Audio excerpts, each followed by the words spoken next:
time. Thanks, gentlemen, for joining us. It's kind of short notice. I reached out to both of you just 2 days ago, and you're kind enough to agree to jump in. Reuben, tell us very quickly who you are, what you're doing, and then Alister, you can follow. Sure thing. So my name is Reuben Rock. I run a company called Book Cleaning Jobs, and we help carpet cleaners book more jobs with marketing plans that include websites, SEO, with a focus on Google Ads. So if you're not advertising yet, then we can help you get on Google and get in front of customers quickly. So that's what I do. Cool. Alister. My name is Alister Shirazi. I started out owning my own home service company, and now I help other people kind of dial in their marketing, and not just in home services, just carpet cleaning, but kind of just all different businesses in general. I've grown my business using door-to-door and also on Facebook and online marketing. Facebook's kind of my main thing. I used to run Facebook ads for people, but now I teach people how to run their own Facebook ads, and I feel like that's much more empowering way to help people. So that's kind of what I do. Do some carpet cleaning, a lot of exterior cleaning, and these days I'm helping more people grow their businesses than run my own. Although my own business is still running. I have 4 or 5 employees. We'll do probably $750,000 in revenue this year, something like that. And That's awesome. So both Alister and Reuben have done interviews with me on the InCap Store YouTube channel. You can see them both there. They both had great information they shared. Reuben's was about 3 weeks ago. I think Alister was about 3 months ago. Wow. But they're definitely both worth checking out. Yeah. And the reason I asked them to come on today is because as a distributor, I talk to a lot of cleaners. I mean, every day I'm talking to cleaners. And, a lot of them, they're not going to say it on social media, but a lot of them have really slowed down the last couple of months, particularly in May. We're halfway through May. But even in April, a lot of them experienced slowdowns, and some of them are getting concerned, which is understandable. So I thought it'd be a great opportunity to talk about what cleaners can do to get the phone to ring, because the one theme I'm hearing from everybody is just the calls have stopped, right? And so what can we do to help them to get more calls? What can you do to get more calls for your business? And that's going to be the theme of this discussion. And people that are watching, we have people trickling in now that are watching us. If you have questions, feel free to ask questions while we're chatting here. But Reuben, let's start with you. If a cleaner approaches you and says, "Hey, I haven't gotten a call in like 3 days or 4 days. I'm really concerned. I don't have anything in the pipe. I don't have anything quotes out there. I'm not hearing anything." What are you going to tell them? Yeah.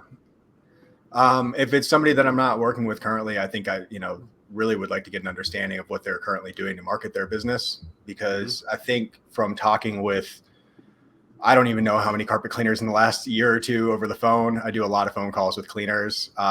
Usually what I uncover is that there's a hodgepodge of marketing in place. Sometimes there's there's some kind of marketing in place, but a lot of times there's when you really uncover the truth, there's really not a lot of marketing in place. There's kind of some referrals trickling in, some word of mouth trickling in, but no consistent stream of leads coming in from, either Google, Facebook, even Yelp or Angie or, neighborhood groups or anything like that. I think in a lot of cases I talk with cleaners and they just don't really have a plan on how to get the jobs. And so when things slow down, they really notice that it slows down because their phones completely stop ringing.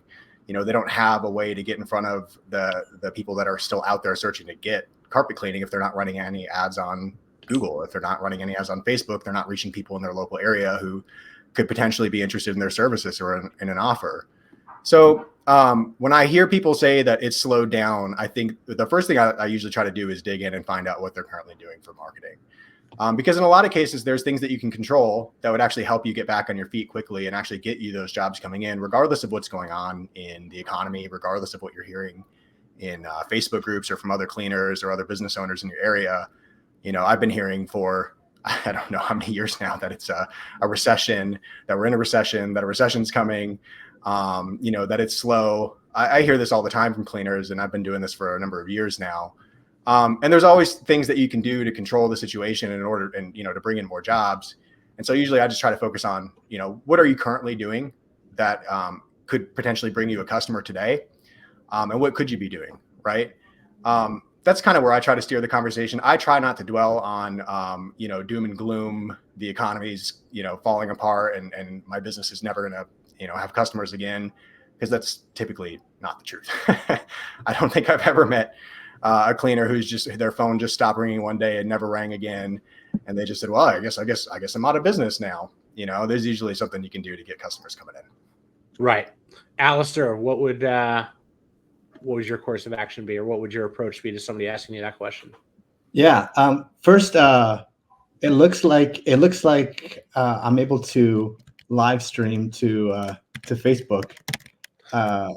You can do it, I think, on your personal page, but not in a group. Well, let's see. Your business page or your personal page. I just posted the live onto your group, so let's just see how it goes. But yeah, I did my personal page, and now I'm gonna try to share it to your group. Let's just see how it goes. Anyway, so how do you stay busy? I think first of all is stop making excuses. I think there's always things that can be done. There's always actions that can be taken. It's so easy to just blame the economy or to blame external factors. But the reason why, for example, my business is going to do better this year than it did last year, and we're just about double where we are this year compared to last year, is because there's so much internal things that you can still do before you reach that steady state where things like seasonality are even a factor. Seasonality might be like 10% of what of your total amount of sales, but like things that are in your control have like 1,000% impact on what on the results that you make. So first internalize and take control and realize there's things you can do. I always like to think like, if I had to make this work, if my family's hungry, my kids need to eat, there's no excuses in this world, I need to make something happen today, what would I do? And if you frame it like that, I guarantee you start to come up with crazy ideas and things that might actually work for you. One of those things for me was to actually just get outside. Like there's only so much you can do when you're in your home, in front of your computer, behind your keyboard. Getting out in front of people, knocking doors is one of the scary things that people try to avoid doing. And in general, if there's something scary that you're avoiding to do, there's probably something and some importance that you need to, that's why you need to do it, is because it's scary. For example, there was this time last summer, I don't know if it was last summer or the summer before that, when I was just starting out my business, and I'm like, okay, I'm gonna go knock some doors today. I've seen these people on TikTok and on Instagram knocking doors and making money. I'm gonna get out there and just start knocking and see what happens. And the first couple of doors that you knock are very intimidating, but once you knock like 3 or 4 doors, you're like, okay, I'm just knocking doors now. I'm going door to door, and like you don't even want to stop. And the crazy thing is, as soon as I got over that like initial fear of getting out there and knocking doors for the first time, that first day of knocking doors, I was out there for probably 3 or 4 hours, and I booked $3,000 worth of work. And like there was like 5 people that I signed up and given estimates to, and it was like $3,000 worth of work. And I was like, dang. As I recall, yeah, and just to be clear, they all didn't book right away. They were leads basically that you followed up on, and then kind of actually no, they all booked right away. Okay, yeah, great. That's the objective. So I can go into the process maybe a little bit later, or if you want me now, but the objective when you're knocking doors is to get a commitment and actually book that job right away. And if they don't book, obviously I'll follow up with them, but that's the objective, is to book. And I did actually. Right. And then the other thing that I would do, is same thing with commercial. You go out there and you shake hands. I'm working with a client that does like Rex Pro stuff and like Talent Growl. Actually, I don't know if you guys know him. His name's Leo Alicio. He's in Incapalooza. But he walked into a gas station, and the owner loved what Rex Pro does and sent a video to them. And he like knows the owner of like the 750 gas stations, and now he's looking at quoting out 750 gas stations for this owner of these different things. It was all because he allowed it to happen to him, because he got out and put himself in front of somebody. So Number one is just getting out, and stop making excuses and figuring out like what you can do. One last thing is, when we start to say, a lot of times we start telling ourselves dead end statements instead of asking green light questions. So what's a dead end statement? Dead end statement is something like, I can't get jobs right now, or I can't afford to advertise. Well, when you tell yourself you can't do something, all of a sudden, all of your brain stops putting any energy towards solving that problem. But when you start asking green light questions, things like, how can I make my phone ring? Or how can I afford to market? Or how can I, if I needed to make this happen, what would I do? Now your brain starts problem solving. But if you say you can't, or if you start making these excuses for yourself, then all of a sudden it's just not, your brain stops thinking about solutions. And that's the end of the line right there. Yeah, I agree. Reuben, let's talk about the digital side here for just a moment, and then we'll get back to Alister more on the door-to-door. But a lot of cleaners at this point should be keeping some sort of information on their customers, right? Phone numbers and email addresses, obviously a name, minimum those three things, right? You can send an email blast right away, correct? Yeah. And a lot of tools you can do it for free. Mm-hmm. What do you think would be an appealing message in an email to get that phone to ring? Sure. Without having to give away the form. Yeah, I think honestly, you might have a better chance of success sending one-to-one emails to your customers rather than sending a blast. It's easy to just try to come up with a quick marketing message and send it out to your entire list. Unless you're sending out something crazy like respond back to me and I've got 10 coupons on my desk for $20 off carpet cleaning, right? Respond back to me and it's actually pretty good. Yeah, there you go. You can steal that one. Feel free to steal that one. You can send that out to your list, but then you got to give $20 off, right? But you could reach out to customers one-to-one. I think you'll find that if you do one-to-one outreach to your customers, whether it's by phone, by email, by text, literally like go back and see who you cleaned for 6 months ago, go back and see who you cleaned for a year ago and pull the list of customers from 1 week a year ago or 6 months a year ago and just start picking up the phone and calling them, or grab their email address and send them an email. If you don't have that kind of thing already, automatically programmed using something like House Call Pro or a CRM or something like that, you can do it manually.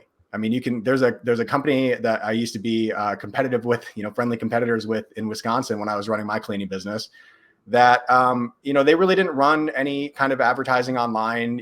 Their website really wasn't all that impressive. They did run some TV ads. And so they spent a lot of money on TV ads, but where they focused most of their efforts was on picking up the phone and calling their former customers. And they would call those customers every single month.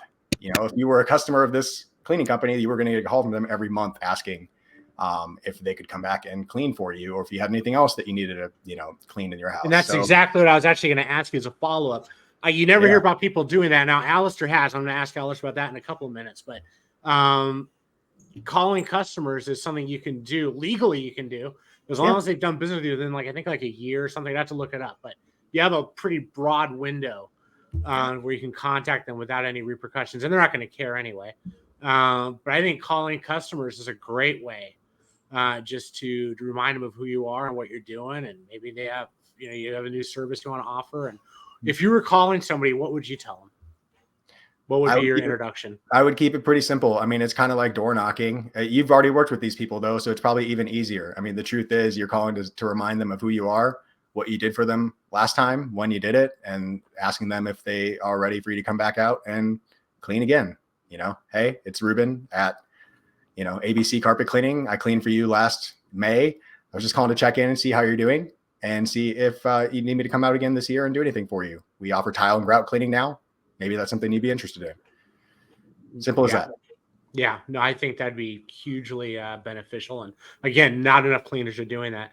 I'm going to jump over to you really quick, Alister. You actually do basically say telemarket or customer follow-up, correct? Via phone do you still do that? I know you did. I don't know if you still are or if your VA is. Yeah.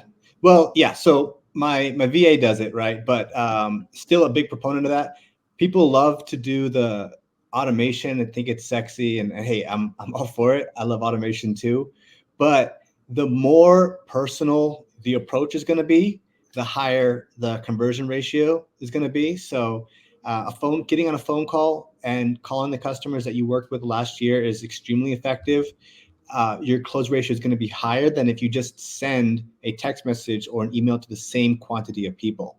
Now, if the bottleneck then becomes time or resources, like you don't have someone to call, then yeah, okay, do what you can, maybe send a text message or a phone call. But the most important thing here is being able to have that data at your fingertips. Like I can pull a report of who we serviced 6 months ago within 30 seconds.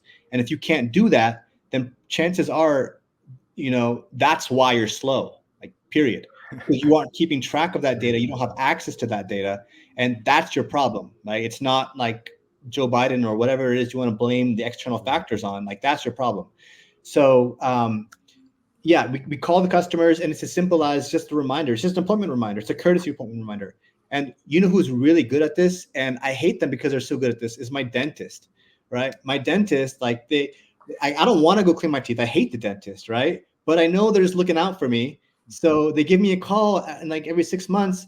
And if they didn't call me, I would never go. Okay. I don't like it. So if they didn't like literally strap me into that chair, I wouldn't go. So, but they call me and they say, hey, it's time for your 6-month cleaning. When would you like to schedule that? It's not even like, do you want to schedule it? It's like, hey, you need this. And yeah, they're assuming the sale. It's an assumptive sale. Exactly. So it's the dentist model. They're calling you for your routine cleaning. And it's not even, since you have a relationship with that person, it's not even a sales call. It's more of just an appointment reminder. It's just a courtesy that you're presenting as part of the service that you offer to the customer to help keep their home clean and hygienic and all that kind of stuff. So yeah. I'm just trying to say really quick. I was talking to a friend about this yesterday. It's just funny. Dentistry is basically kind of like the carpet cleaning of medicine.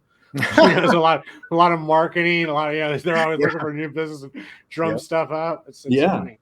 And chiropractors are chiropractors. Yeah. Hey, Eric had a great point here. Let me bring this up really quick before we continue.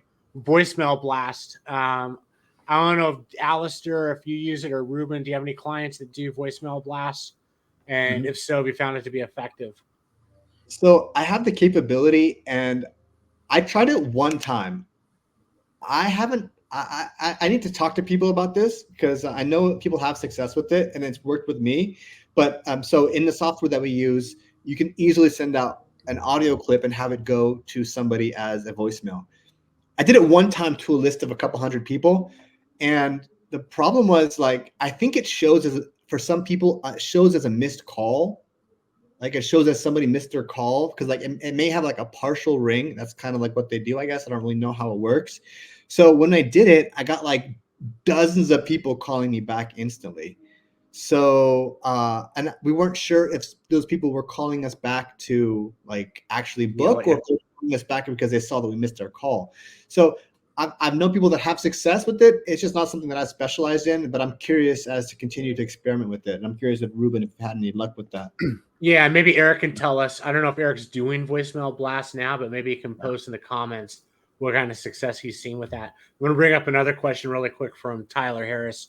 Which is better, calling or emailing previous customers? I'll start with you, Reuben. What do you think? Yeah, I mean, I think doing both is probably the best.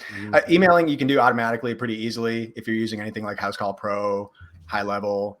I'm sure Jobber could do it too, but or even just your own automated email program. Like the automated emails are an easy appointment reminder, and that's as simple as it needs to be. This is an appointment reminder, or this is a service reminder, right? It's been 6 months since your last service. Give us a call. Spruce up the wording a little bit more than that, obviously. Give them a reason to call you for carpet cleaning. But I think both work. The thing is that most people don't do the calling, period. They really don't. And I would really be curious to hear how the ringless voicemail is going if you've done it, Eric, because I've heard the same thing. I've heard people say that it's great, that they've had success with it. We didn't have success with it in my business when we did it a few years back. I have clients that have talked about doing it and I think a few of them have done it. I don't hear a lot of them doing this consistently. And my guess as to why they're not doing it consistently is that they're probably not getting the results they were looking for. Eric, if you're doing something to get better results with ringless voicemail, I'd love to hear from you because I know you have a very successful business in Boise. I think that the more personalized touch of doing a one-to-one reach out really is going to get you better results, whether you're doing, texting, emailing, or phone calling, or, calling on the phone. But with phone, I really think one-to-one, like pick up your phone and call people and you're going to get better results. End of the day. And leave a voicemail. Sure, not everyone's going to answer, but leave them a voicemail. I have a question on, I don't know how regulated voicemail drops are, if they have to be opted in. I'll look into it, I guess, after. I'm just curious, though, if either of you know. There are laws. I don't know off the top of my head what the laws are currently because it's Right. changed so much since I was looking into doing this. Yeah, I got you. Okay. Alister, anything to contribute to that? No, that's well, actually, but more so to his question. I'm sorry. Which is better, calling or emailing? I'm sure. Yeah. So my thing about emailing is it can be tricky to have your emails being delivered. That's the one trick. So, I've spent a lot of time learning about what it takes to make your emails delivery possible. So, but I mean, a lot of emails just end up in spam, which is one of the problems I've had with emails. And there's a whole science to making it land in the inbox, and that science is above most people's head. But if you have an email platform and your emails are landing and you have a way to track it and see if it's even landing in the promotions or spam or inbox, that's great. But I don't do a whole lot of email for that reason. Yeah, that's just something that I've kind of challenged. The challenge that I've had is getting it to actually not be in the spam. I'm going to bring up. Okay, I'll just say really quick. I'm going to bring something up from Bill Garlington. He's actually up in Washington as well. Great guy. Some people have full voicemail or don't check it. I believe text after calling would be more effective. Now, let me say very quickly that I got to call customers sometimes, either about like a machine being delivered or any kind of number of issues, and they don't answer my phone call because it's from a 702 area code, and they think it's like a telemarketer or something, which is understandable. So I'll follow up with a text message, and then usually they call back right away. So Reuben, let's go with you first. What do you think of that, doing a follow-up text after leaving a voicemail, assuming they don't answer the phone? Because Eric made a point earlier, a lot of people don't answer their phones anymore, which is, I think, true in some situations. So are we leave a voicemail, then should we follow up with a text? Yeah, I think it's a great idea. I want to harp on this point for a moment, though. Everybody these days has their phone turned where it silences, unknown callers, right? I feel like most people do that, and then they just don't answer any calls they don't know. Mm-hmm. Here's the thing. From firsthand experience, you will make a lot more money if you start answering your phone because you don't know who's calling you and trying to get a hold of you. If it turns out to be a spammer, scammer, whatever, it's easy to just click the button and hang up on them. It's that simple, right? But somebody might actually be trying to reach you. I talk to enough or I call enough carpet cleaners every week that I know a lot of cleaners out there have full voicemails too. And so your customers are trying to reach you and th're not able to. Yeah. So 100% I think right. that calling and then texting right away is a great idea, but it's going to be different from person to person. I have a Gen Z employee who doesn't like to respond to text messages or emails. I think she prefers Slack, or I don't know what she prefers. Right. I've got clients that prefer Facebook message over texting versus phone calls versus, everybody's got their own mode of communication. So it really is about, trying to reach your customer any way you can to try to get a hold of them to see if they need you to come back and clean. Yeah. Alister? One thing I've been experimenting with, and I think it's been working, where iPhone has this feature. If your first text message says, "This is Alister," or "This is name," your iPhone will pick up that, and then when you call later, it'll say maybe Alister. Fantastic. Huh. That's a great tip. Yeah. Have you seen that before? How it says maybe somebody? No, that's cool though. Huh. Yeah. Do you have an iPhone or are you an Android guy? I'm Android. An iPhone guy. Android guy. Okay. So yeah, you wouldn't know what we're talking about, Damon. Sorry. You're out of the club. But hey, if you're an iPhone guy, I'm sure you can do this on Android too. But my secret move is share your contact card with people. Just text it to them. Have your contact card all filled out with your company name, your email address, your website, your phone number. And then you can share your contact card with customers via text message. You can do it with an NFC tap when you're there in person. But then make sure you get in their phone so they know it's you calling when you call them later. Yeah. Yeah. Yeah, no, I agree. Something from Anthony Klosuk, he great guy. By the way, I had my automatic scam call block on T-Mobile. That's what I use. And I took it off and realized I had some legit calls I missed. So beware. That's kind of a bigger, broader point, and you kind of alluded to that a second ago, Reuben, is cleaners aren't always necessarily very good about answering the phone. And I think a lot of times, I've talked about this in Facebook, they rush calls, they push people along quickly. They're not taking the time to engage with their prospects. Even customers that just ask about price doesn't necessarily mean that they're a price shopper. A lot of times they don't know what questions to ask. You know what I mean? Like, what else are they going to talk about? So I think a lot of times you're in such a rush to get back to the job and get back to the work that you miss on opportunities to convert more calls. So why don't you go ahead and take that from there? Yeah, no, I'd agree. A little bit of phone etiquette goes a long way. I mean, this is a customer service business. People are calling to get their carpets cleaned, obviously, but they know a human being is going to be on the other end of the phone, at least for now, right? Until AI takes over all those jobs. Mm-hmm. But they know a human being is going to come out and clean for them too. And so if you want to book more jobs, answer the phone, people call, be friendly, answer their questions. Damon, you're right. People don't know what to ask when they're calling a carpet cleaner, especially if it's their first time calling to get something cleaned. They don't know what to ask other than what's the price, right? What's included with that? People ask all kinds of questions. Usually they're just trying to get a feel for who you are. Their questions, the answer to those questions may not even be important to them. They just want to get a feel for who you are before they work with you in a lot of cases. So just like answer your phone, be friendly, personable. If you miss calls, call them back right away, because speed to lead is like the name of the game. If you don't respond to somebody who's reached out to your cleaning business within 5 minutes, then you lose 80% of those people. 5 minutes later, they are gone. They're calling the next cleaner. They've already talked to the next cleaner and booked something. So yeah, answer your phones. Yeah. Alister. Yeah, I'll talk about that for a second, because like there's no excuse why you should miss a phone call ever. So I'm gonna explain my system. All right. So first of all, I have somebody paid. I have somebody that I pay to answer my phone calls. Right, a full-time admin assistant. The second thing I have is an answering service. So House Call Pro offers this really awesome service, and their minimum package is $150 per month, and it's like includes like 15 or 20 or 30 minutes or something like that of answering service time. So and then worst case scenario, if I do miss a call, they get an automatic text message as soon as they miss a phone call. So I have like 3 layers of protection to prevent me missing a phone call, missing a job if somebody calls. And like some people are like, oh, I don't want to pay $150 per month to have this answering service. Well, if you miss one job from a phone call, that's going to pay for itself instantly. So it's like a no-brainer.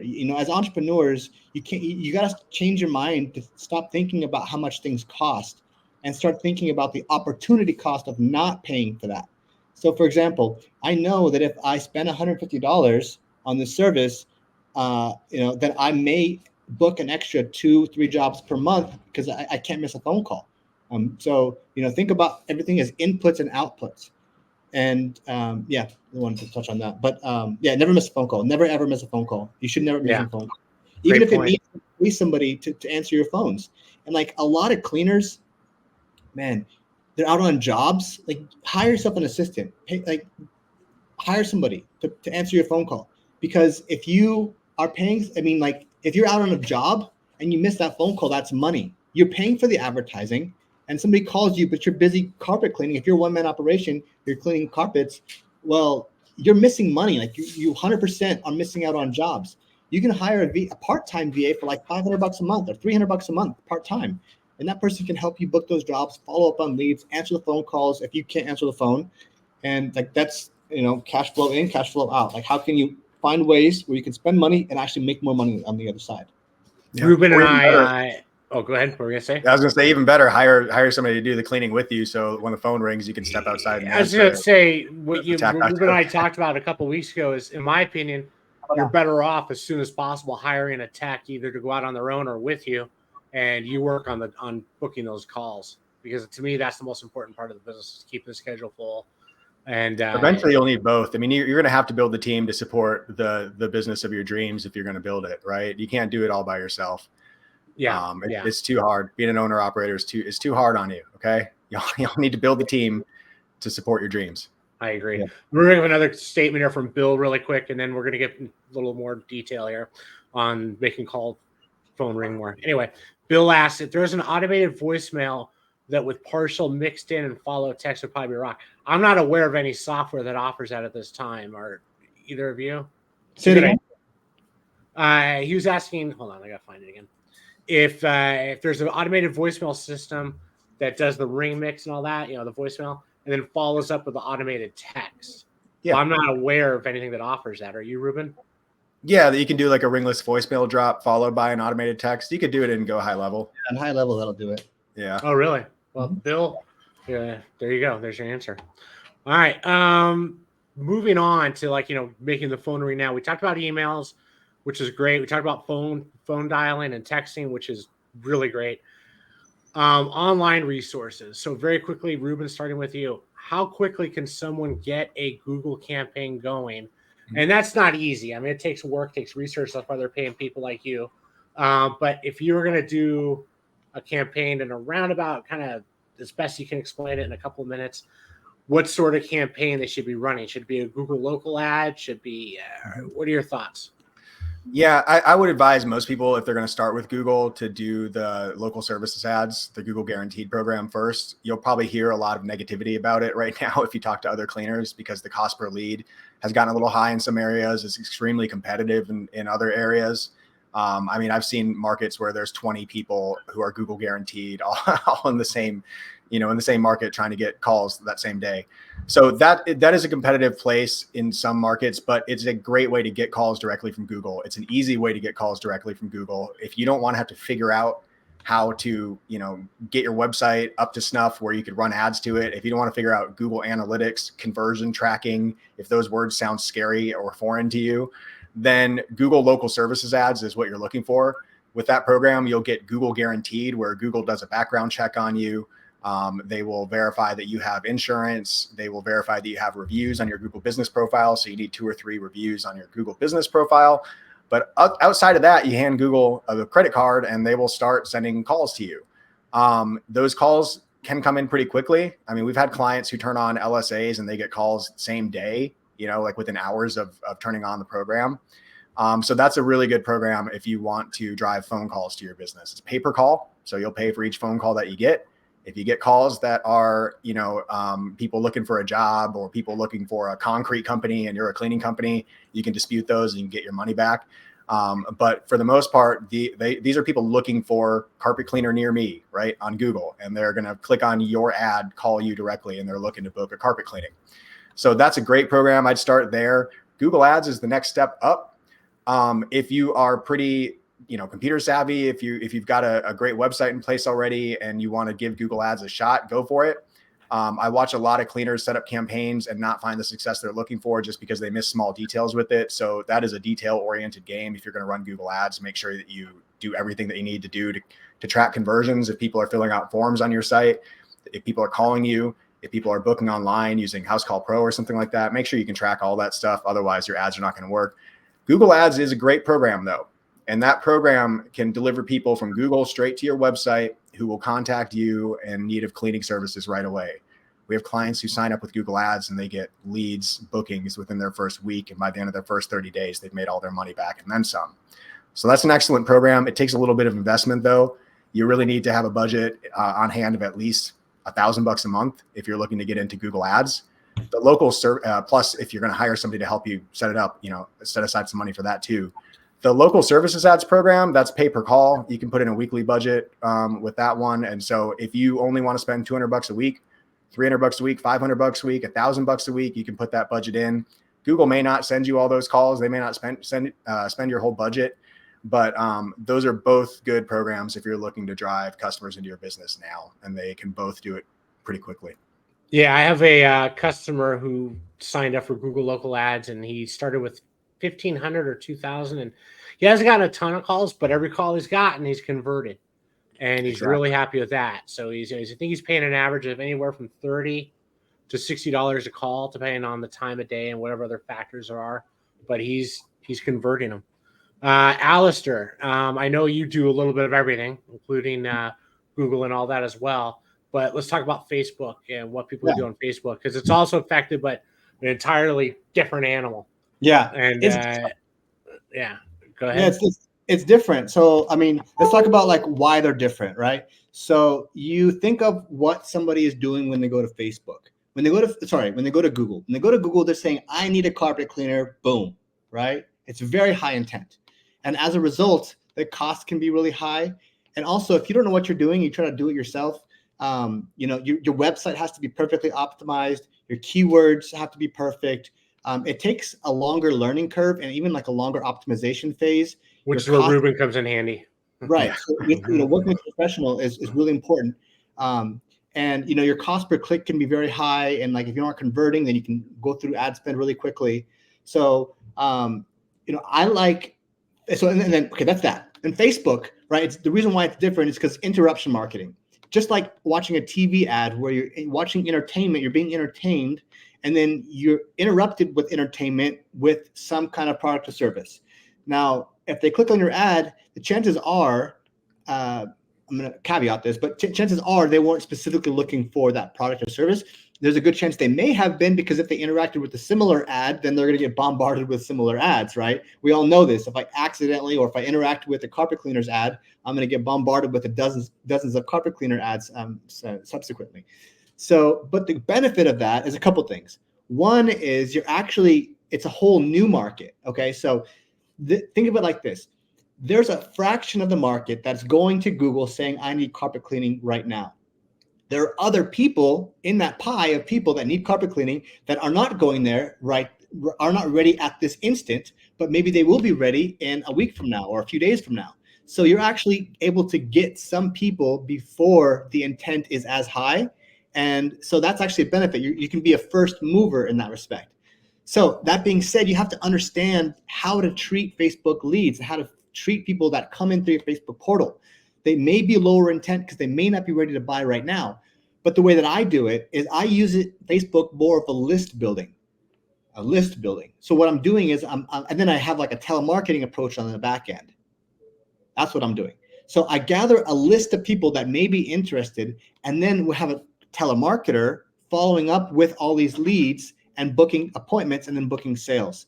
So that's what we do. And that's one of my favorite ways to get business now, because the cool thing about Facebook ads is even if you don't even have a Facebook page, even if you don't have a carpet cleaning business, you've never done carpet cleaning, you could literally go from, and this is what I did. This is exactly what I did. I literally went from idea to prospects contacting me within 24 hours. You make a Facebook page, that takes you a couple of hours, profile picture, background picture, make a few posts, and then I can start a campaign. And that's going to take a couple of hours to set up, maybe depending on your skill level, and then click launch. From that point, depending on my budget, I can have people contacting me, submitting their information within hours. Within 24 hours, I can have people contacting me. Now it's my job to then follow up and book those appointments. So people are saying the leads suck. It's like, yeah, the leads, some of them suck, but that's, what we're doing is treasure hunting. We're not trying to make customers, we're trying to find the customers. If they're not interested, if they have low intent, kick them to the curb. Maybe even you only book 1 out of 10. That'd be a little extreme. You want to get higher than that, but maybe you book 1 out of 10. But as long as the numbers work financially, what do I mean by that? Dollars in, dollars out. If I spend $100 to generate leads for my business, and I generate 10 leads, and only one of them is a good lead, but that one lead I get a $200 appointment. Okay, that's not ideal, but that is a 2-to-1 return on ad spend. Even if I break even, I'm going to continue to do that, because especially if I'm beginning, because I know there's a concept called lifetime value. And if I can get a customer into my ecosystem and they can purchase and I perform good work for them, they're going to now follow me on social media. They're in my database, so I'm going to contact them again, and I can get them to purchase once or twice or 3 times or 4 times. Then I can go from a 2x to a 6x to an 8x to a 12x ROI on that one customer if I know how to keep them and maximize my lifetime value. So I'm okay even to break even on the front end of Facebook ads. That's okay with me because I know that I'm going to make it back on the back end and I'm building a business. I'm building a book of business. Those people are Right. going to give me reviews. They're going to interact on my social media. They're going to send me referrals. They're building up my entire ecosystem and I'm building a business. And that's the difference. So Facebook ads, yes, they can be lower intent, but that's the nature. And if you understand that what you're doing is list building and you attack that list, you call, the leads don't. My favorite one that I hear is, the lead didn't pick up. These guys don't pick up. You got to freaking call these people. You need to follow up with these people until they tell you to F off. I agree. Let me ask you a question on Facebook. When you're running a Facebook campaign, are you able to capture their phone number, or is that part of your form, or how does that work? How are you getting their contact information? A lot of people won't know that. I don't know that. Yeah, so there's a few different ways you can do that. The way that I do it is through a native in Facebook lead form. So the two main ways you can capture their information, one is to send them to a website. And that website, just like in Google Ads, you ask, they fill out their name, their email, the phone number, and whatever else, and you click send. The other way is a native in-app lead form. And what this is, the reason why this is so amazing is for a few reasons. One is it takes zero setup. Like, yes, there's a little setup, but you don't have to make a website. There's no tech involved. All you got to do is make the lead form in Facebook, and it just takes a couple of minutes to do. So you don't have to worry about having a perfectly optimized website, perfectly optimized for design. That's a whole science in itself. Millions and millions of dollars have gone into how do I make go from a 2% conversion rate to a 2.5% conversion rate. Okay. Mm-hmm. But you don't have to worry about that in Facebook lead forms, native in-app lead forms. So the cool thing is a couple things. One is you have fast load times because it's in-app, it's native to the Facebook app. So there's no load time. It's instantly loads. The second thing is that the information a lot of times is auto-filled. It pulls from the contact information in your Facebook profile. Mm-hmm. And the third thing is you don't have to optimize it for conversions. It's automatically 100% optimized. And you can actually change the lead quality by the amount of questions that you put in the lead form. So a lot of people will say, the leads are low quality. That's fine, but you can do something. You have levers you can pull. If I just have them fill out the automated autofill stuff, their name, email, and phone number and stuff like that, it's automatically filled. Well, the intent of that lead is going to be lower because they didn't have to do any work to actually submit that lead. That's why Google is so high, because they have to manually type in their stuff. So if they go through that process, they're going to be very high. So what I do is I actually add a couple of questions in there, making it a little bit harder for them to fill out their lead form. And I know that if they make it through that process, they're going to be a much higher quality lead. So if I'm too many leads, I want to actually decrease the amount of leads that I'm receiving and increase the quality. That's why I always laugh when I see people that put that flex like, I got $2 per lead. $2. Nobody cares about the lead cost. All they care about is the customer acquisition costs. How many leads, how many of those crappy $2 leads did you have to go through in order to get one customer that actually converted? It's a very good point. Let me ask you a question really quick. I'm sorry. Are people reluctant to put in their phone number, or are they pretty good about it? Like I said, I use the autofill for the contact information, so they don't have to type it in. It's just they click next, and it's already in there.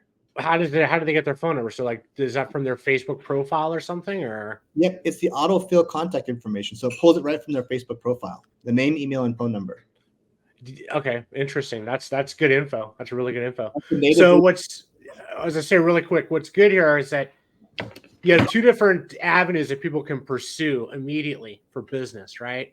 Like you said, and what Reuben talked about earlier, is that with Google, you have kind of a different animal in terms of your prospects, people that are really kind of wanting the service, and you're going to pay more per lead, but you're going to have a higher conversion rate and, higher ticket average on in general. Whereas with Facebook, and you have some really good points here, Alister, but also you're dealing more with sort of by default price shopping in a way, because you have to have a value, right, to get them to go to the form and all that. And you have to obviously have some salesmanship when you're out there on the job, which is another conversation. But I think those are two other great opportunities that we have that people can do right away. And if anybody's just say really quick, both Reuben and Alister are really good at helping people out with getting these calls. Reuben with the Google stuff and Alister with the Facebook stuff. So if you have any questions, reach out to them. I just want to say that really quick.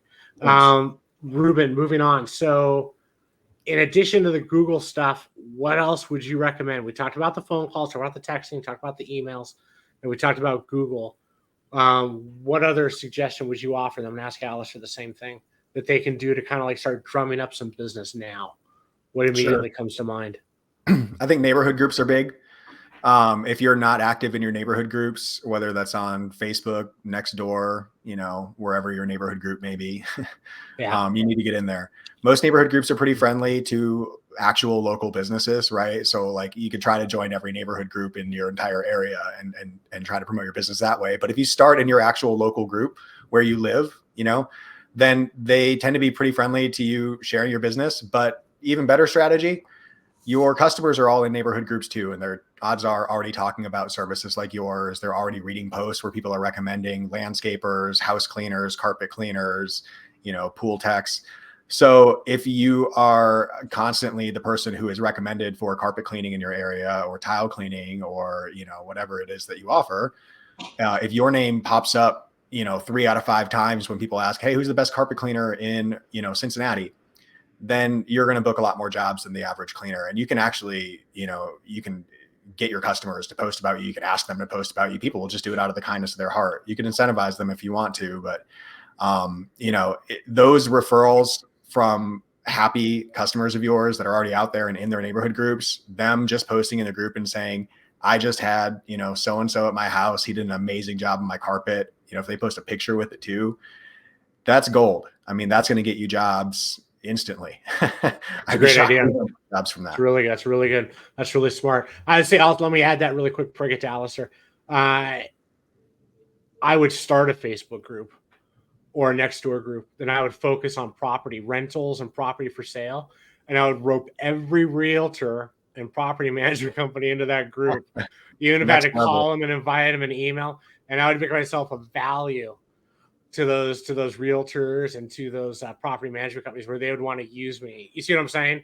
Like Absolutely. I'd really try to create a value relationship where I have this big group, not unlike Pad Life in some respects, to be perfectly frank, and where you would have it where you're basically showcasing different properties. You're talking about the property managers and the realtors. That would go a long way, and I think they would really reward you for that. So, Alister, go ahead. Yeah. The only other thing, the thing I'll say is, like 90% of my business comes from what we talked about already. That's what majority of people here should be focusing on is advertising, and there's going to be a long tail of other things. And I've tried it all, right? I've tried Angie, I've tried Nextdoor, I've done organic, I've done referrals, I've done it all. But I don't focus on that stuff anymore because 90% of my business comes on Google and Facebook, 90%. So there's a million other small different things. But if anyone's listening to this wanting to know how to increase their business, I would say you double down on the paid advertising. You got to play the game. And there are a lot of people that have done a lot of successful businesses without advertising, and that's great. If you have time and you have to you can either earn it or you're going to pay for it. You can buy it or you can earn it, right? Russell Brunson, Traffic Secrets, he says you can earn traffic or you can buy it. Earning would be the organic stuff, and then buying it is you can literally just pay for this stuff. So there's a long tail of things you can do, but I'll say that focus on paid advertising. That's my recommendation. But one other tip I have that we didn't talk about today is a lot of people are posting on their social media, Facebook, Instagram, and on groups and stuff. But one place that a lot of people neglect is posting on their Google profile. Yep. So their Google profile. So, and one of the ways that I help people do this is there's, I use High Level, this app. I have a white label for my clients, And there's a social media posting tool. So instead of manually going on these different platforms, LinkedIn, Instagram, Facebook, YouTube, TikTok, Google, you can post one time and have it go to multiple platforms. And that's one way you can make sure that you include the Google profile as part of your regular posting. Google's going to favor you more because that profile is active. So even if you aren't getting tons of reviews and you're just starting out, then that's going to signal Google this is an active profile. Let's move them up a little bit in the rankings. Yeah, that's awesome. That's awesome. Really smart. Really smart. Reuben, really quick, I'm going to give you, and then I got a question for both of you. Calvin Martin asks, and Alister, you might know as well. Sorry. How do you feel about advertising on Nextdoor and Facebook? We already talked about Facebook, so let's focus on Nextdoor. Do either of you have any experience or have any clients that have used Nextdoor for paid advertising? I have not done it personally. I know I have clients that have done Nextdoor paid ads. I have not heard anybody raving about it. I think I've heard from most people that they didn't really felt like it did much for them, but it didn't cost them all that much either. Nextdoor is kind of an interesting place because people in Nextdoor love being on Nextdoor, right? And it's like almost like kind of like a weird kind of community. Like it's hard to explain. It's a cult, you mean? It is. It's strange, right? And they'll use that. They don't use Yelp. They don't use Google. They don't use anything else. And they love Nextdoor. But I never really see like sponsored ads showing up the way. I don't know how you really get yourself out there on Nextdoor other than by referral. Alister, any thoughts on that? Yeah, I've actually had a Sorry. Start again. Okay. I'm like muted there. Yeah, I've actually had a reasonable amount of success on Nextdoor. There's two main ways you can use Nextdoor. One is to just post organically. So just, posting your before and afters, posting that you're available for service. That's a great way to do it. I've had some success with that, and some of my clients have had success with that. There's also ways to sponsor. So you can sponsor a zip code. You can sponsor communities for as little as like $100 a month, something like that. And we've had luck with it. The problem is, like I said, I just focus on what, like the bulk of my business comes from Facebook and Google. So I just double down on what works. And there's a long tail of 10%. Like I had a positive return on, on Angie sometimes and a couple other platforms. I just don't focus on them because I'd rather focus on what already is like, giving me the highest return on investment personally. So Nextdoor it's one of those things like if you're desperate for business, I don't want to use the term desperate, but if you need to make something happen for yourself, then that's one of those things you absolutely should be doing because it's an avenue that you need to explore if you're in a dire situation. Yeah, so I've had reasonable success with it. You can either post organically or you can sponsor zip codes, stuff like that. Got it. Great info.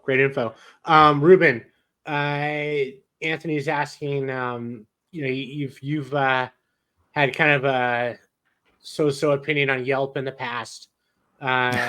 Is there any special insight? He's asking if you have any insight you can share on Yelp. And then I'm going to ask Alister the same thing.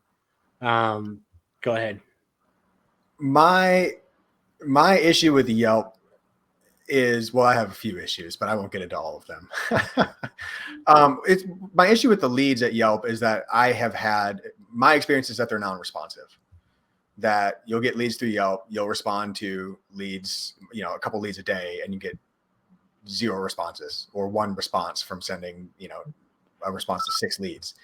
Like just crazy low response rates. That's been my experience. I've heard that from other people. It could be because leads are being shared with other cleaners in the local area, and it's just, you're not getting to them fast enough because somebody else is instantly on the phone, calling them, instantly responding to them, like whatever. But that has been my experience. So I don't typically recommend Yelp. I will say the same thing Alister said. There are people out there making money with it. I have clients right now who run Yelp ads. One of my bigger clients runs Yelp, Facebook, and Google. Google's his highest return on investment. Facebook is Yelp is number 2, and I think Facebook's number 3. But he doesn't do as much Facebook. He spends a lot more on Google. So Yelp does work for some people. It doesn't work for everybody. So if you're going to try it, be responsive to the leads. But if it doesn't work for you, I would try to cut your losses and move on to something else and try to find something that does work better for you. Yeah. Alister? For me, Yelp has been the one that I absolutely have had the worst experience with. Yelp has been the one that pissed me off the most out of everything I've tried. Like I've spent money on Yelp and like nothing, just nothing, like nothing. Like, and I mean the worst. Okay, that's my experience. But just like Reuben, I do know people that are successful on Yelp. So just because, and I hear this all the time, like when somebody will go in a group and they'll be like, "Hey, I'm thinking about doing Facebook. What do you guys think?" And then in the comments, everyone's like, "Facebook is shit. Like you'll like the worst. Don't do it." Same with like Angie, right? Angie's the worst. Whatever. Like guys, don't listen to anybody. Don't listen to anybody. Don't listen to me. Don't listen to Ruben. Don't listen to Damon. Don't listen to anybody. You need to have your own experiences. Okay, and listen to me this time. Okay, listen to me now. Go out and try this stuff yourself. All right. Spend $300 on an advertising platform and try it. Try it. If you spend $300 your very, very first time and you land one deal and that deal's worth like $200 or $150, like that's a win. Now continue to try. You lost $150. Now see if you can optimize to get 2 jobs, right? But you got to try it yourself. Don't listen to what other like sour cleaners that have bad experiences trying things trying things improperly, whatever they did. All right, go out and try it yourself. Spend a little bit of money, spend a little bit of effort. It's an investment, right? Spend $300 on Yelp. See what it does for you. And even after you've tried it, there may even be opportunity to work with an expert. Like you may say that you've tried Google, you may say you tried Facebook, and they didn't give you results. Well, there's a lot of things that could have gone wrong in your experiment. So, there still could be potential. So as an entrepreneur, you got to keep an open mind and you need to be willing to invest for yourself and try things out yourself. But personally, I had terrible experience with Yelp and I won't try them again. No, we hear that from a lot of people all day long. Their salespeople are lovely too. I love getting calls from their salespeople. Yeah, that's always wonderful. They're the freaking worst. I can't. They're the worst. I'm like, stop, like stop, please. Yeah, they're relentless. They're relentless. Exactly. They'd be good maybe for carpet cleaners. I'd make calls for their prospects and their old follow-ups. Yeah. Hire your Yelp rep to cold call for you. Well, the better your like. This is the thing. There's like 3 main key parts to business, right? You have your offer, your product, you have your marketing, and you have your sales. All right. So marketing is like your lead generation, getting clients in. Your sales is what converts those leads, and your offer is what you're selling. If you have a really, really great offer, then you probably don't need to have as great of marketing and sales. And so the fact that they're being so aggressive just kind of goes to show like they really need people because the product really just maybe is not that great. Yeah. I got another question here, and this is a good one. It's actually something I was going to bring up. Yard signs, telephone pole signs, and all that stuff. I mean, I know those work. I know cleaners. What's that? Bandit signs. Exactly. What are your thoughts on those, Reuben? I'm going to ask you the same thing, Alister. Go ahead, Reuben. I hear they work, man. I hear be careful. Look up the laws in your area to make sure that they're friendly and you're not going to get a big fine when your signs get picked up and collected by the city in the morning. Some places are like where I live right now. There's signs on a lot of the corners here for pressure washing, carpet cleaning, everything under the sun. And people bring in business through these signs. I was reading a thread on Twitter not long ago where somebody actually ran a test with this, and they got a whole bunch of calls. I think it was for tree trimming or something like that from their yard signs. And all they did, they literally put like tree trimming in green letters and a phone number under it. And that's it. That's the whole sign. So, get creative. Carpet cleaning and your phone number, right? Literally get 100 of those, go stick them out, be prepared to lose some of them, be prepared to have angry competitors or just people rip them down. That's part of the game, but I hear that they are effective and they will drive phone calls for you. Yeah. Eric is a big proponent of them. And I know Anthony here just commented really quick, just FYI. Oh, whoops. Wrong one. I just spent $400 on yard signs. Yeah. I got one job after posting up 30 signs out of 50 and got a $600 job. Very nice. That's good. Alister, what are your thoughts on bandit signs and yard signs? I've done them a couple times. I personally am scared to do yard signs. The one time I tried them, I kept getting calls. I got calls from like the city, from the university. You're in California, right? not only am I in California, Yeah. but I'm in a very small town, like a very small town. Like our population, like within like 30 miles is like 40,000 people. Nice. So very, very small. So, it's a very small community and it's easy to piss people off. So I have heard people have amazing success with it. I interviewed a guy that does Christmas lights. He did like $1.3 million in 3 months. And he, like, most of his business comes from yard signs. He's in Atlanta, Georgia. And so people have amazing success with it. I just, you got to be careful. Depending on the city, depending on where you are, you can get in big trouble for them. You can get fines. You can get pissed off customers, pissed off property owners if you don't put them in the right place. That's what I'll say about that. I think that it's, as with anything, it's worth trying out. Yeah. But just be prepared. No, I agree. I think you have to have something that Reuben kind of touched on earlier as well, is you want to have a nice sign, something that looks really pro. That's going to encourage people to call. So you want to make it look as nice as possible. But yeah, I mean, you're kind of rolling the dice a little bit. Yeah.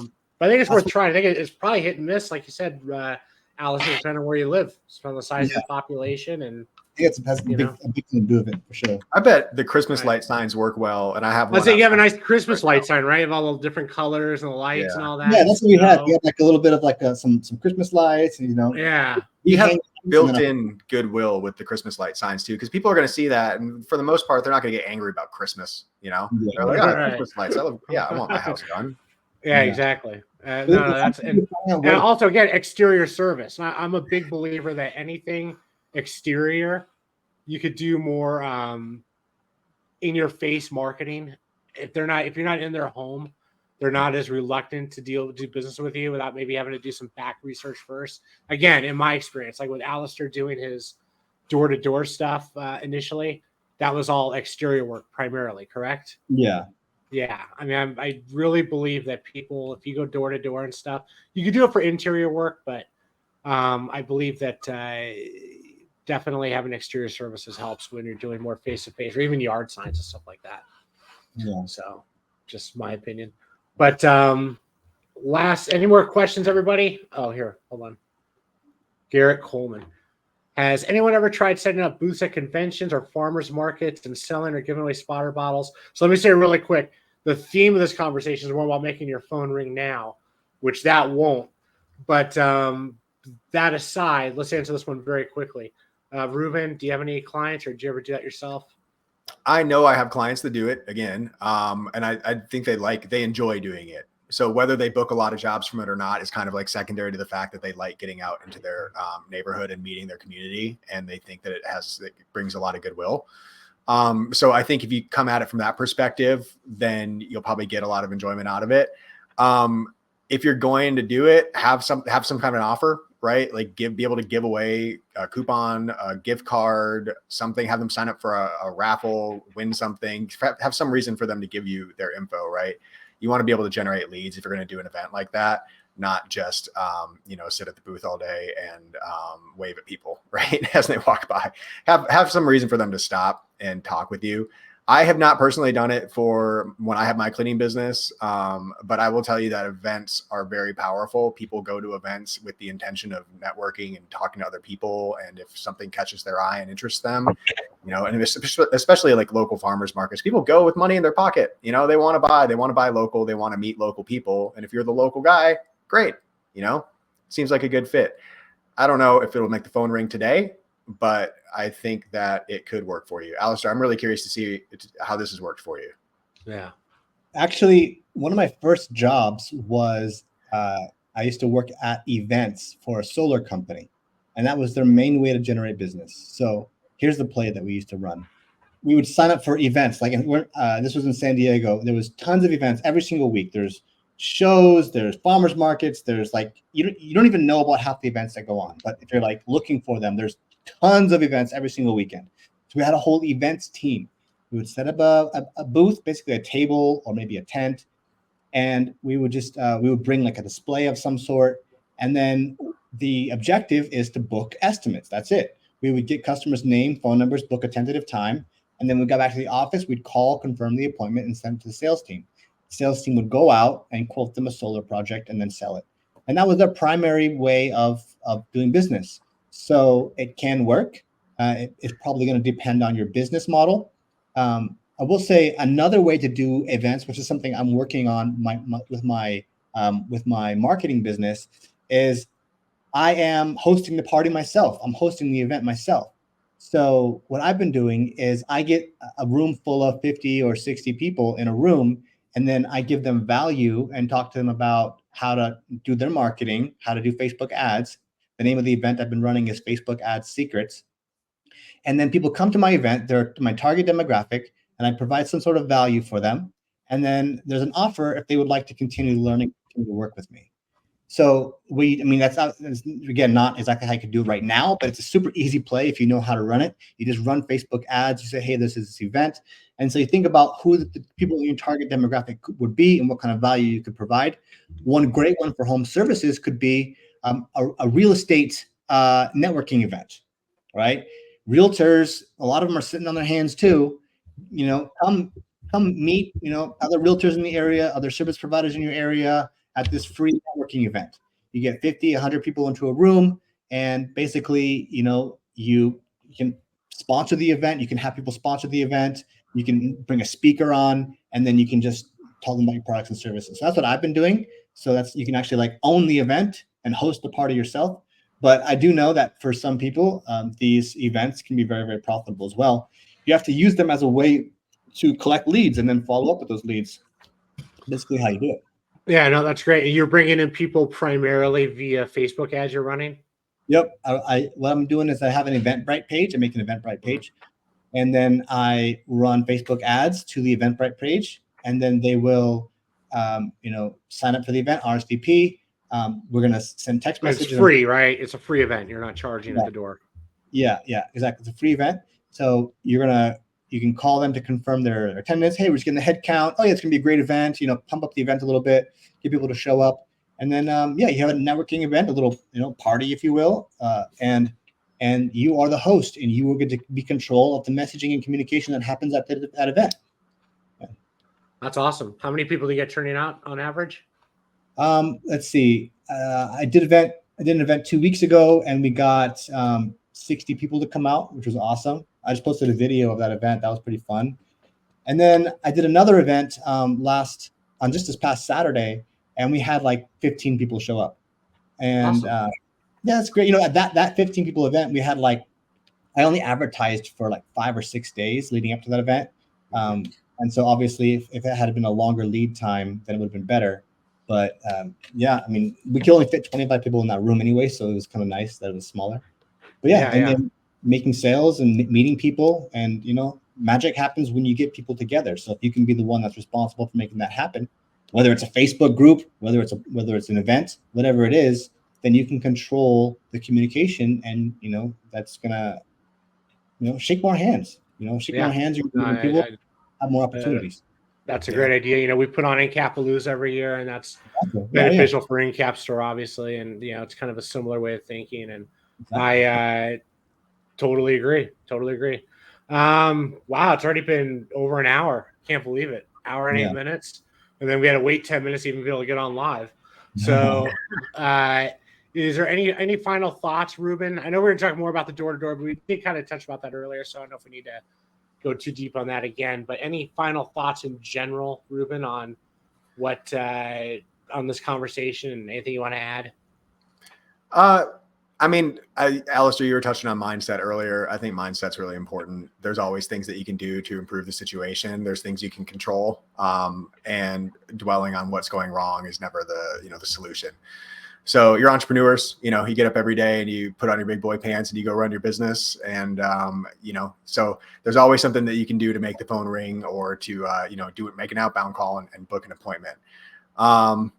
Hell, at this point, I'm starting to think maybe you guys should start a Facebook group for your local area to buy, sell, trade furniture, right? A lot of you guys clean upholstery. Get a buy, sell, trade furniture group going, and offer to, plug your upholstery cleaning services in your group once a month. There you go. There's an idea. Yeah, that's actually a good idea. Anything to do with property is really helpful as well, just because people are always looking for a place to live, this, that, and the other, and you kind of type. But a buy, sell group is actually a really good idea too. Alister, final thoughts. Yeah, one thing I'll mention is that your growth really starts to accelerate when you start to admit to yourself that you don't know everything, and you realize that we don't have that much time on this earth, right? We're all going to expire very soon. And it is our responsibility, our duty, and our obligation to achieve the goals that we set out for ourselves as quickly as possible, right? And one of the ways you can do that is by leveraging the knowledge of other people and by working with the coach. You mentioned in your group earlier, I mentioned in my group that I've spent more money than most people in your, probably like a majority of your people in your group will probably spend more money than all of them combined, right? And the reason why I love coaching so much is because they can actually buy you time back in your life. So if I were going to figure out Google by myself and rewind back 10 years before I ever tried Google, it might take me 3, 4, 5 years before I've mastered this and figured out on my own. And as a result, it pushes back the timeline of my success, goals that I set out for myself by 4 or 5 years. And if I can work with somebody like a Reuben that knows exactly what I need to do to fast track my success and pull in the timeline that I set for myself, and I can achieve my goals sooner. Like, I don't want to achieve my goals when I'm 60 years old. I want to achieve my goals like as soon as possible when I can still enjoy them, because who knows if we're even going to be here in 30, 40 years, right? So, figure out how you can shift your timeline up, and you can buy time with cash. Because if I can pay for skills by working with the coach to accelerate my growth, then I can pull in my timeline and I can achieve my goals sooner, then I'm going to have a happier, more fulfilled life. So don't be afraid to work with somebody that's a coach. Like, I have, quick example, I spend $500 a month on an accountability coach. I meet with this person once a week. All we do is we talk about what goals I set up for myself. For this coming week, did I accomplish the previous goals for the previous week? Why are these goals important to me? And this person sends me text messages to help me keep me accountable.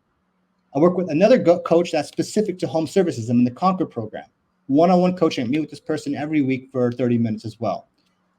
Another coach I have is helping me launch my marketing and coaching business, because I don't want to figure it all out for myself. There are people that have the information already. Why am I going to spend the next how many years figuring out for myself when I can just go acquire these skills? I can pay for them with cash. Cash is, wealth is basically an abundant resource. It's an infinite resource. There's no limit. There's enough for all of us. Time, on the other hand, will expire, and there's a finite resource. So I would rather trade my infinite resources for finite resources to live a more fulfilled life. So don't be afraid to seek out help. Don't be afraid to seek out coaching. Think of things as dollars in and dollars out. Get out of this W-2 salary mindset. Salary mindset is I'm making $10,000 a month, and every dollar that I spend is taking out of that $10,000. But as an entrepreneur, when you find ways where you can put $1 in and get $2, $3, $4 out on the other end, you make that investment every single time, and you don't stop until you reach your goals. That's what I have to say to you. That's awesome. No, great. Gentlemen, thank you very much. It was a great conversation. I think the people watching enjoyed it very much. We'll have it up on YouTube within the next day or so. If anybody wants to learn more about Google and how to really convert more calls and build campaigns with the hard ROI, great conversion, that would be Reuben at bookcleaningjobs.com. Alister, he'll be more than happy to talk to you about door-to-door marketing, Facebook marketing, and a lot more. Where should they go? Alister.com? Alister.com. Add me on Facebook. Let's keep in touch. I'm pretty easy to get a hold of. He has his own name domain. Can you believe that, Reuben? Alister.com. What are the odds? Yeah, that's pretty impressive. I don't even have that. It's pretty incredible. Yeah. What have your parents bought it for you, right? Isn't that my parents bought for all yeah, we have 3 sisters and my mom. My dad was like in the .com bubble. He was like buying up domain names like it was real estate. He's like, no, that's really forward thinking though. If you think, that's a great story, man. That's actually fantastic. I've had it for like 25 years. Had it since I was a kid. That's good. That's good. All right, gentlemen, thank you very much. Great conversation. Again, anybody needs help, reach out to Reuben or Alister or both. And I think we'll see both of these gentlemen at Incapalooza in 2025 as well. Yes, so it'll be a lot of fun. All right, we will talk again, gentlemen. Thank you very much. Thank you. Peace.